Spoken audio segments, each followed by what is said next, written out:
திருப்பிக் கொள்ளுங்க. கடந்த நாளிலே நாம் தியானித்த ஒரு வேத பகுதியின் மீதமுள்ள பகுதியை இன்றைக்கு நாம் தியானிக்க போகிறோம். சங்கீதங்களின் புஸ்தகத்தில் 77வது சங்கீதம் 77வது சங்கீதத்தில் 7வது வசனத்தை ஒரு சத்தத்தை உயர்த்தி வாசிக்கலாம். சங்கீதம் 75வது சங்கீதம் 7வது வசனம்.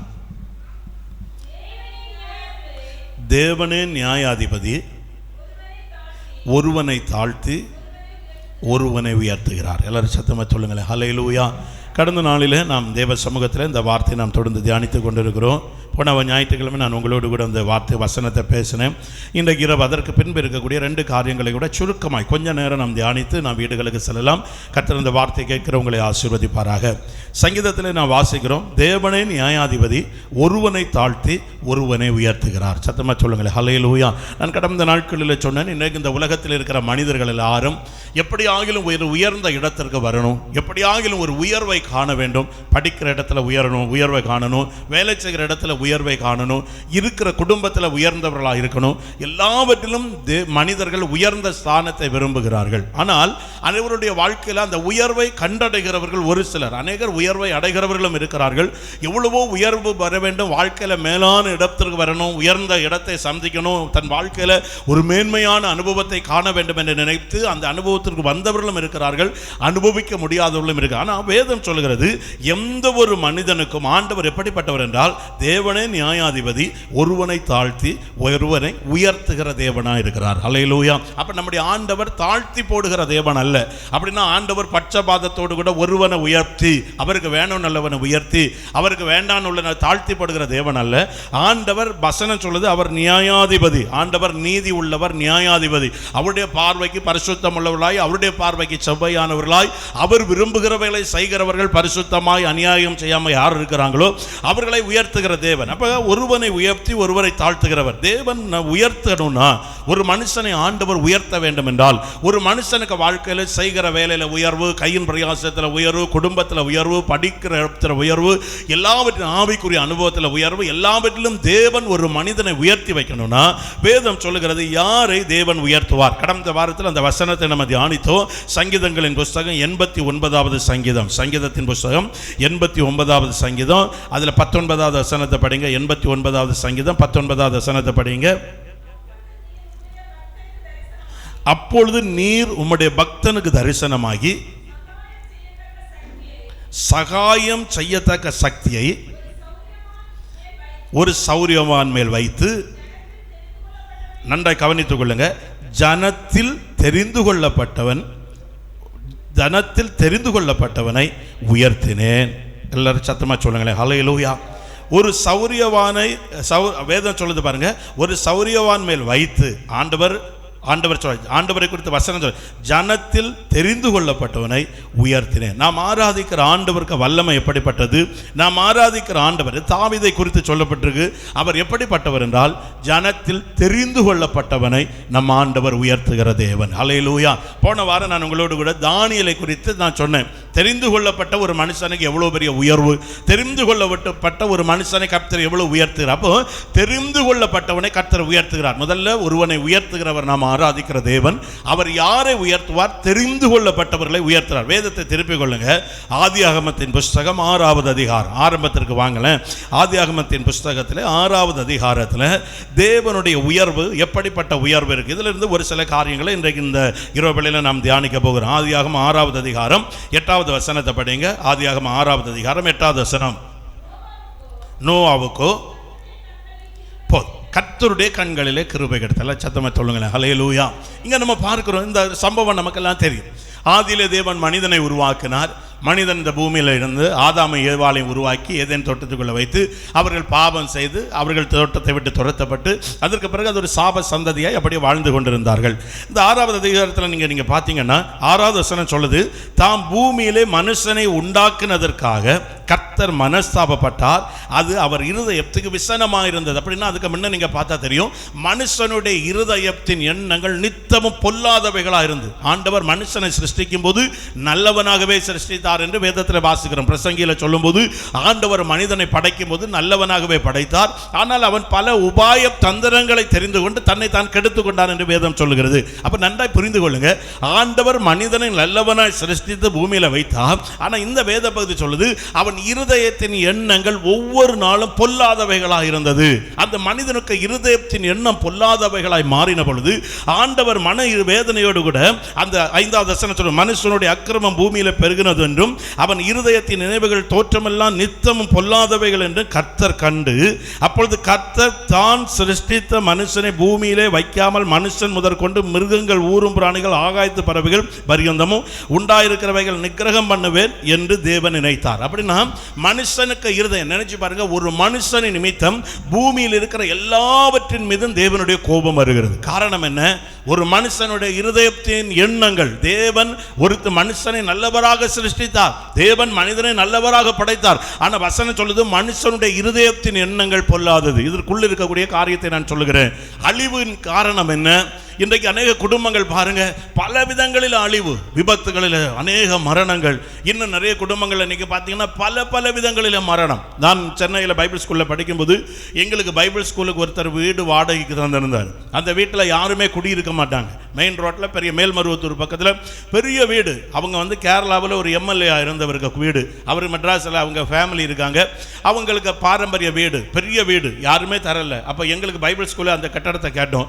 அப்போ அவர் அவங்க வீட்டுக்காரங்க சொன்னாங்க, என்ன வாடகைக்கு இருங்க, ஆனால் எப்படின்னு எங்களுக்கு தெரியாது, ஏதாவது பிரச்சனைகள் இருந்தால் எங்கள்கிட்ட அதை பற்றி பேசப்படாது. பிறகு விசாரித்த பிறகு இதற்கு முன்பு அந்த வீட்டில் இருந்தவர்கள் எத்தனையோ பேர் படிப்படியாக மறித்தார்கள். அது மட்டும் இல்லை, இதுக்கு முன்ன ஒருத்தர் அந்த வீட்டில் வாடகை இருந்தவர் ராத்திரி பார்த்தீங்கன்னா வீட்டில் இருந்து யாரோ கூப்பிட்டது போல இருந்து அப்படியே இறங்கி போய் பின்னாக ஒரு பெரிய கிணறு இருக்குது, குளிக்கக்கூடிய கிணறு, அதுக்குள்ளே விழுந்து இறந்து போனார். இனி ஒருத்தர் அதுக்கு முன்ன அதில் வாடகை இருந்தார், அவர் இருந்திருக்காரு. அவர் என்னென்னா ஒரு நாள் அதுக்கு பின்னாடி ரயில்வே ட்ராக் போகுது, அவர் ஒரு நாள் ராத்திரி யாரோ கதவு தட்டி கூப்பிட்டது போல இருந்து அப்படியே போய் ட்ரெயினில் அடிபட்டு, அதனால யாருமே மரணம், அந்த வீட்டில் குடியிருக்கிறவங்க மரணம், ஒரு சாபம் பிடித்த ஒரு வீடு.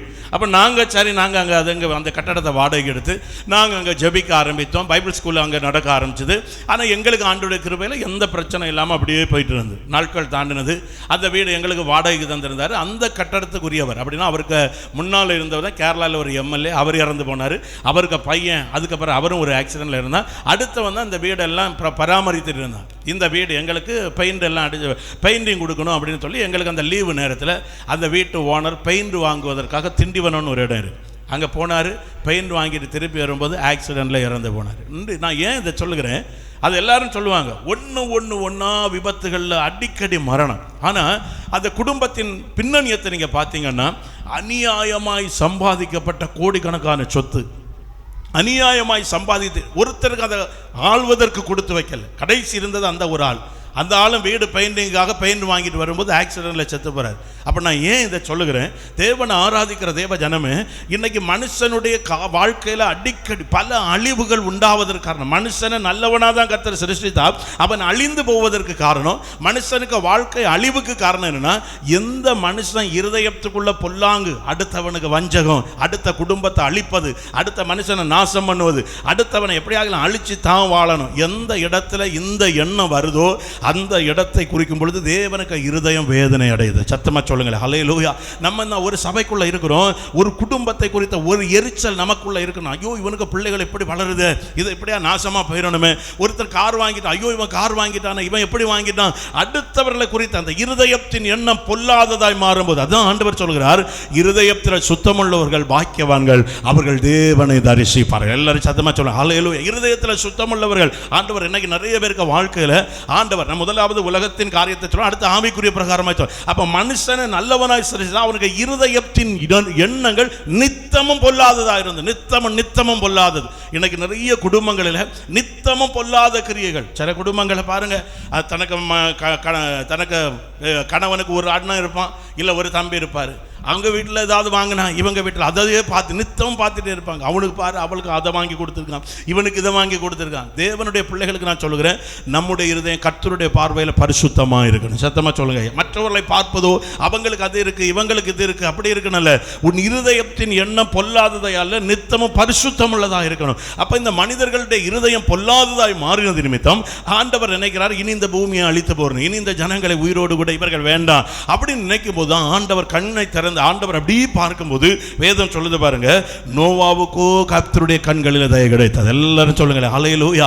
ஆண்டவர் அழித்து போடுகிற அரக்கன் அல்ல, ஆண்டவர் மனசாட்சி அற்றவர் அல்ல, ஆண்டவர் முற்றிலுமாய் நிர்மூலமாக்குற, அவர் மனமிறங்குகிறவர், 1000 தலைமுறை மட்டும் நமக்கு மனமிறங்கி அற்புதம் செய்கிறவர். அவருக்கு இந்த மனுஷனுடைய பொல்லாப்பை பார்த்தோன்னே அவருக்கு அவ்வளவு வேதனை.